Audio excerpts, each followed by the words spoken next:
Hi everyone, welcome to lesson 1 of our permutations and combinations unit. The first lesson today that we're going to be talking about is the fundamental counting principle, and factorial notation is the second half of our lesson. Well, we want to start off with the idea of our unit. So the question here is determine the number of different ways that 3 people can sit on a sofa. So if you had 3 people sitting on a sofa, let's just call them A, B, and C. So if I had person A sitting in this first spot, B in the second, and C in the third, well, there you go. That's one option for all 3 sitting on the sofa. I could have also had A in the first spot, C, and then B. Well, what happens if we didn't want A there? Well, we could have had B, then AC, then B could have been in that first spot, and then A and C just simply switch spots. So that's now 4 options we have in total. But of course, we also have what happens if C sat in that first spot? Well, then you'd have AB right next to C. Then C could have been that first spot, and then BA right next to C as well. So right now, how many total ways do we have for 3 people to sit on a sofa? If you count up all your options that you drew out, we have in total 6 options. This is definitely a slower way to do these questions here, and so that's where fundamental counting principle comes in handy. It's a faster way to do this exact same question because this one here we only have 3 people, but if that number changed to 10 people, 20 people, or even 100 people, writing down every possible combination of people sitting in a certain spot might take too long. Let's redo this exact same question but using fundamental counting principle. So instead of writing down every option, we're just going to write down 3 blank lines. And these 3 blank lines represent seat number 1, seat number 2, and seat number 3. In seat number 1, you had all 3 people, A, B, or C, who could sit there. So you can have all 3 in that first seat. That leaves you with how many people in that second seat? Well, in that second seat, you had the option of either B or C, or A or C. So basically, you had 2 people left in that second seat there. In that third seat, there's only 1 person left over, so then you'd have 1 option there. For fundamental counting principle, once you write down these 3 numbers, you're going to multiply in between each one and then figure out your solution. Well, 3 times 2 times 1, well, that is just 6. So this exact same answer, but without drawing it out and without writing down every single option, we get the exact same answer here, 6 and 6. In example 1, we have Sal going out for the night. He has the option of restaurants or movies. So he has 4 options for restaurants, 3 options for movies here. So how many different ways can Sal go to the restaurant or the movies? Well, right now we have the word or versus and that we have to work through. Or means you have this option of either going to the restaurant, one of these, or one of these. Or means you're picking one out of these options. So for the restaurant, you have, or Sal has, at least 4 different options for restaurants. So I'm just going to write 4 and label that first line there as R for restaurants. We're going to add on, well, we have 3 options for movies, so I'm going to write 3 with the letter M underneath it to designate movies. In total, he had 4 plus 3, which is 7 options in total where he could have gone to the restaurants or to the movies. Down here, how many different ways can Sal go to the restaurant and the movies? So in this case here, we're going to choose a restaurant and then we're going to choose a movie. So really, Sal could have done any of the following. And this, I'm going to show you the slower way to do this versus the fundamental counting principle way. The slower way would have been to take the first restaurant, pizza.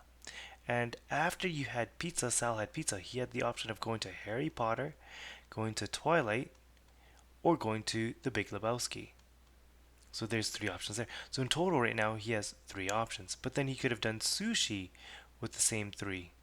So sushi with the Harry Potter, with the Twilight, or the Big Lebowski. So again, that's another 3 options. In total we have 6 options right now. Japanese to the 3 options, and we got Harry Potter, Twilight, Big Lebowski again, and Italian to the same 3 options of Harry Potter, Twilight, Big Lebowski. So in total, how many options does Sal have? Well, he has the 4 restaurants with 3 options each, so that's 12 options in total. Again, this is the slower way to do these questions here, but it does work visually. However, if you had an indefinite list of restaurants and a huger or bigger list of movies, drawing it out doesn't work all the time. So is there a fast way to do this? Yes. Let's switch over to fundamental counting principle. Well, let's start off with our first blank. Our first blank is going to be R for restaurants, and you still had four options. Once you chose an option from the restaurants, we're going to multiply this time for our movies, and you had three options for movies. So 4 times 3 is equal to 12 options in total. So again, two different ways to do this exact same question here. Either one, you could draw it out in total, or two, use fundamental counting principle. So let's quickly talk about our two keywords here, the word or versus the word and. Or would represent one or the other option. So there's always one option. With the word or, the big thing here to note is you want to add in between your options. Okay, you want to add up or sum up all your options. Add slash sum. The word and, you want to multiply all your options. As you could have been pizza and one of the next three, sushi and one of the next three. So it's a combination of both. So you want to multiply your two options together. In the next example, before we start the next two, you need to be prefaced with a bit of information. So the note here says a deck of cards consists of 52 cards, 4 suits, which are hearts, spades, clubs, and diamonds, and 13 cards per suit.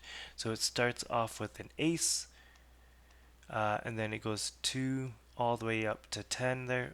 2 to 10. Those are all your number cards. And then after 10 you have Jack, Queen, King. Ace can sometimes, depending on the card game, could be counted as 1 because it comes before 2 here, so it's counted as 1, or it could be counted as the highest card after the king. But there's only one ace, so that position can flip-flop depending on the card game. In this here, we have a single card is drawn from a standard deck of playing cards. How many different outcomes of drawing a queen or a king are possible? Well, first off, I'm going to read through the question one more time. How many different outcomes of drawing a queen or king are possible? The key word that I'm seeing here is the word or. I'm going to quickly highlight that word. Or means to add. So I'm going to just quickly write down our definition here, just add underneath. So we want to add all our queens and all our kings together. Well, how many queens, how many kings are there? Well, in a deck of cards, if each suit has one queen and there are 4 suits, you'd have 4 queens in total in this deck of cards. You want to add on all the possible kings. Well, again, in a standard deck of cards, there's only one king in a suit and there are 4 suits, so now we have 4 kings. In total, we would have 8 options for these cards that could have been a queen or a king. It's one or the other. You could have been a queen or a king. A single card is drawn from a standard deck of playing cards. How many different outcomes of drawing a 10 or club is possible? And again, the keyword here is or. Again, I'm going to quickly write a quick note. Or just means to add. So in this case here, how many 10s are there in a deck of cards? Well, again, there's one 10 per suit and there are 4 suits.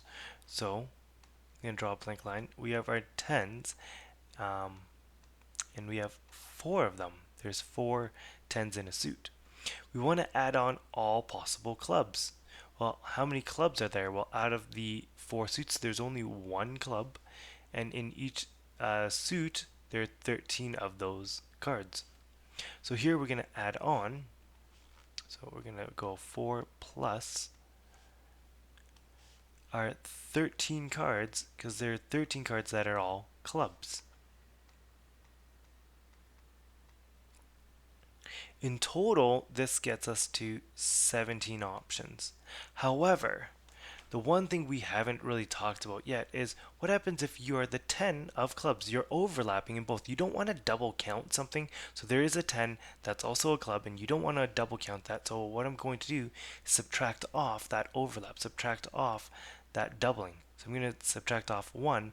That 1 represents the 10 of clubs. So you want to remove anything that overlaps or repeats itself, basically.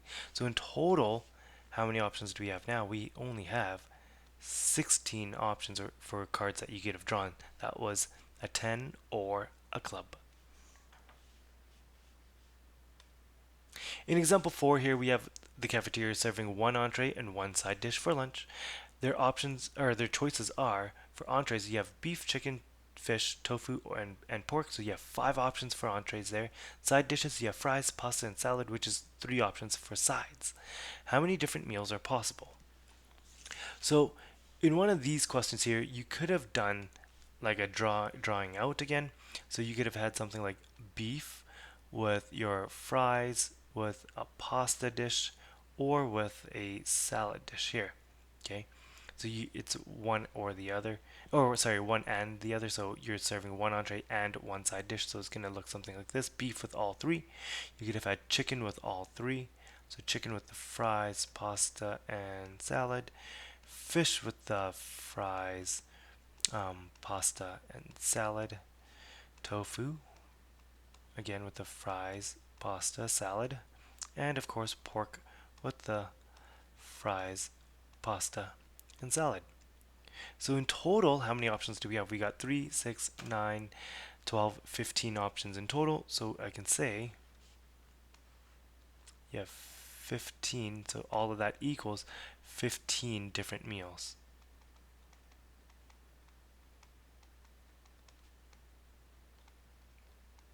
But again, if you had more options of entrees and more options of side dishes, drawing it out might not be feasible. So let's switch over to fundamental counting principle. So let's redo this exact same question. So I'm going to have 2 blanks because I have really 2 options. I'm multiplying because of the word and. And would mean to multiply.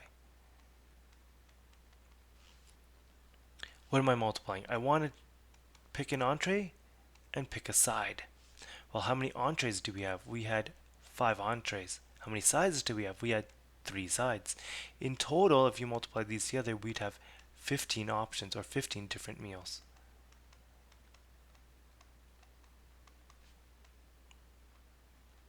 So again, 2 different ways to attack this exact same problem. One is to draw it all out, draw out and list out every single possible combination or every single um, option that you have, or else use fundamental counting principle down here. Up next, so we're going to just dig deeper into this idea of fundamental counting principle. So, if a task is made up of several stages where you have m ways to accomplish stage 1, n ways to accomplish stage 2, and so on, you're going to have something that looks like this, where you're multiplying all your options together. Those are multiplication symbols, by the way, in between.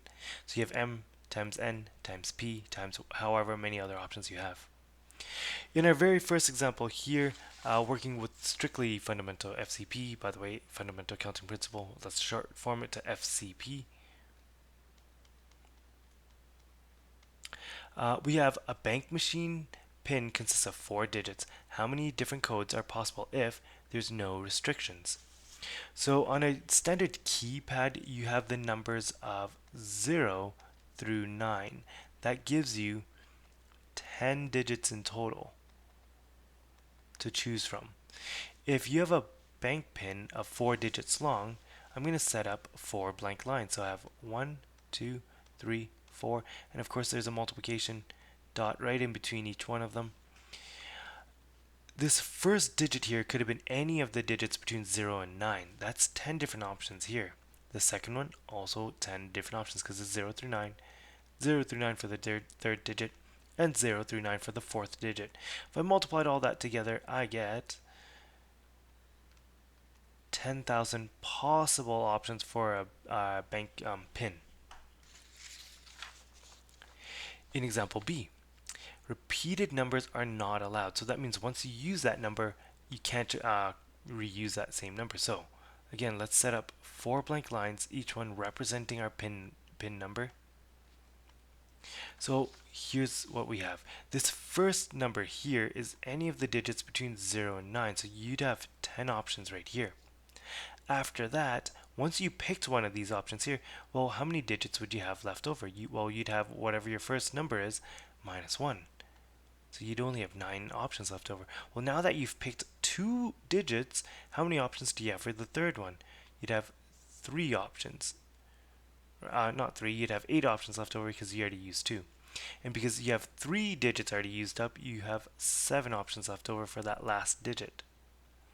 If I multiplied all of this together, I have a pin, or a possible combination of pins, of 5,040 different types of pins, if no number was allowed to be repeated.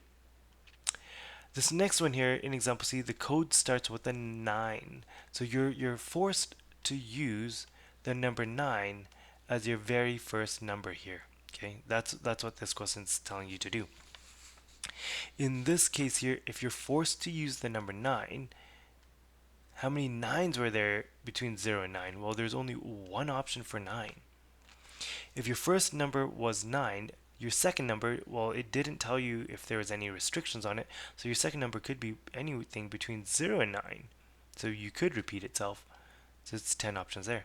The third digit between 0 and 9 again, 10 options, and the fourth digit between 0 and 9 again, you'd also have 10 options here. So in total, how many different codes are there possible? Here you'd have 1,000 codes that are possible. This last example here, we have the code starts with a 9 and has no repetition. So we got 2 conditions here that we want to try to fit into our FCP. So again, 4 blank lines for our 4-digit pin. Starts with a 9, and again, how many 9s are there? There's only one 9. No number can be repeated, so if you already used up 9, how many options do you have left over? Well, you'd have from the numbers 0 through 8, which is 9 options left over.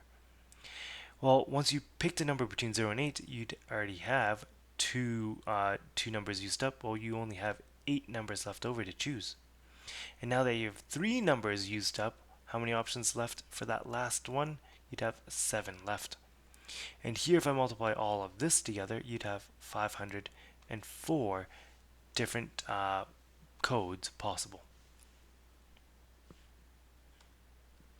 In this next example here, how many 3-letter words, and words is in brackets there because it's going to be very loosely used, begins with the letter L or ends with the letter P. So first off, you need to know that the word words is in quotation because these words aren't going to be real words at all. They can be a combination of letters ultimately, but as long as they're 3 letters long, it'll fit. So first off, we need to know that in the alphabet,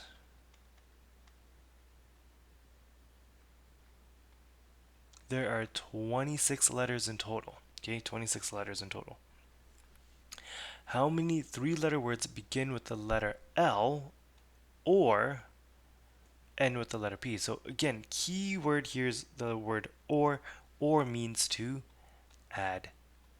So I'm going to add these 2 options together. So if I had 3-letter word, 1, 2, 3, and the first letter had to begin with L, so L had to be in this first spot here. How many L's are there in the alphabet? There's only one L in the alphabet.